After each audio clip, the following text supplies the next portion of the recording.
آج کی حدیث بھی ذہن نشین فرما لیجئے۔ بسم اللہ الرحمن الرحیم۔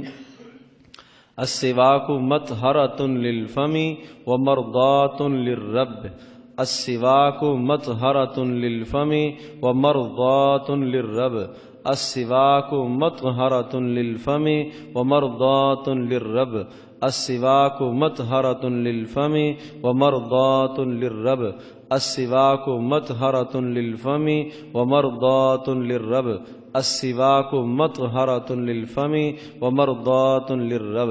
ارشاد فرمایا السواک مطہرۃ للفم، یہ مسواک کرنا منہ کی پاکیزگی کا ذریعہ ہے، ومرضاۃ للرب، اور رب کی رضامندی کا ذریعہ ہے۔ اس عمل میں دو فائدے ہیں، ایک دنیاوی فائدہ، ایک اخروی فائدہ۔ دنیاوی فائدہ یہ ہے کہ جب انسان مسواک کرتا ہے تو منہ کی پاکی کا ذریعہ ہے۔ جب منہ پاک رہے گا، صاف رہے گا، بے شمار بیماریوں سے آدمی محفوظ رہتا ہے۔ اگر منہ گندا رہتا ہے، اندر سے بدبو آتی ہے، سامنے والے سے جب انسان بات کرتا ہے اسے گھن آتی ہے، نفرت ہونے لگتی ہے، تو اس لیے حضرت صلی اللہ علیہ وسلم نے مسواک کا حکم دیا۔ یہ تو ظاہری فائدہ ہے۔ اور دوسرا فائدہ، اخروی فائدہ، وہ کیا ہے؟ ومرضاۃ للرب، اللہ تبارک تعالیٰ کی خوشنودی کا ذریعہ ہے، اللہ کی خوشنودی کا ذریعہ ہے۔ ہر انسان چاہتا ہے کہ اللہ تبارک تعالیٰ راضی ہو جائے، تو پھر اس کے لیے کیا ہے کہ ہم مسواک کو رواج دیں۔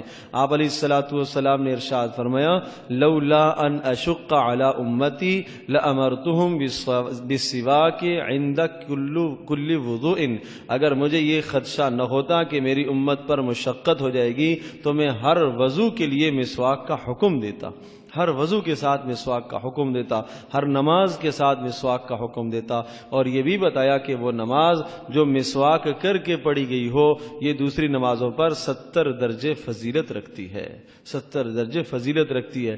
ہمیں اصل میں دنیا کے مسائل تو یاد ہیں، دنیا کی چیزیں تو ذہن میں رہتی ہیں، وہاں ایک آنے کا فائدہ ہوتا ہے، ہم ادھر جاتے ہیں۔ یہ آخرت کا بڑا فائدہ ہے، اس فائدے کو حاصل کیجئے۔ اور پھر مسواک کے بہت فائدے ہیں، جن فائدوں میں سے ایک فائدہ یہ ہے مرتے وقت کلمہ طیبہ نصیب ہوگا۔ یہ ہر مسلمان کی مراد ہے کہ مرتے وقت کلمہ طیبہ انسان کو نصیب ہو جائے، انسان کا خاتمہ ایمان پر ہو جائے، انسان کا خاتمہ خیر پر ہو جائے۔ تو اس لیے مسواک کا کثرت سے اہتمام کریں۔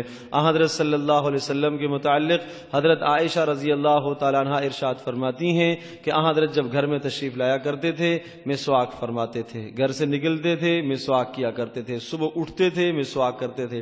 صبح اٹھنے میں 2 بار مسواک استعمال کرتے تھے۔ ایک تو اٹھتے ہی جو سب سے پہلا کام ہوتا تھا مسواک ہاتھ میں لے کے دانت صاف کرنا شروع فرما دیا کرتے تھے۔ اس کے بعد قضاء حاجت سے فارغ ہو کر پھر وضو کے لیے بیٹھتے تھے، دوبارہ مسواک کرتے تھے۔ تو دیکھو اس قدر اہتمام تھا، سونے سے پہلے بھی مسواک، جاگنے کے بعد بھی مسواک۔ اور حضرت عائشہ رضی اللہ تعالیٰ عنہ فرماتی ہیں کہ حضرت اس قدر مسواک کرتے تھے کہ خدشہ ہونے لگتا تھا کہ مسوڑے چھل جائیں گے، اتنے زیادہ مسواک کا اہتمام تھا۔ نبی پاک صلی اللہ علیہ وسلم نے امت کو یہ سبق دیا ہے، تو اس لیے میرے عزیز دوستوں اور بزرگوں ہم بھی اس کا اہتمام کریں۔ باقی مسواک جب آدمی کرے تو اس کا مسنون طریقہ یہ ہے کہ سیدھے ہاتھ میں مسواک کو پکڑا جائے اور پھر پہلے اوپر والے دانتوں کو، دائیں جانب اوپر والے دانتوں کو استعمال کیا جائے، اور پھر بائیں جانب اوپر والے دانتوں کو، پھر دائیں جانب نیچے، پھر بائیں جانب نیچے، اور پھر اسی طرح سے دائیں جانب اوپر اندر والا حصہ، پھر بائیں جانب، پھر نیچے، پھر ادھر۔ اسی طرح سے ظاہری باہر والا حصہ جو منہ کا ہے، دانتوں کا ہے یہ بھی، اور اندر والا حصہ یہ بھی ہے، اور آخر میں پھر زبان پر بھی مسواک کی جائے۔ یہ بھی آپ علیہ الصلوۃ والسلام کا طریقہ ہے کہ حضرت عائشہ رضی اللہ تعالیٰ عنہ فرماتی ہیں کہ جب نبی پاک صلی اللہ علیہ وسلم مسواک کو استعمال کرتے تھے تو مجھے آواز آیا کرتی تھی، گلے کی او او کی آواز آتی تھی۔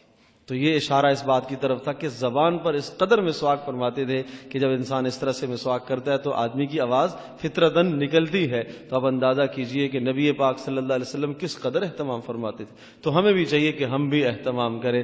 تو حدیث کیا ہوئی کہ السواک مطہرۃ للفم ومرضاۃ للرب، السواک مطہرۃ للفم ومرضاۃ للرب، السواک مطہرۃ للفم ومرضاۃ للرب، کہ مسواک منہ کی پاکیزگی کا ذریعہ ہے اور رب کی رضامندی کا ذریعہ ہے۔ اللہ تبارک و تعالی ہم سب کے لیے عمل کرنا آسان فرمائے۔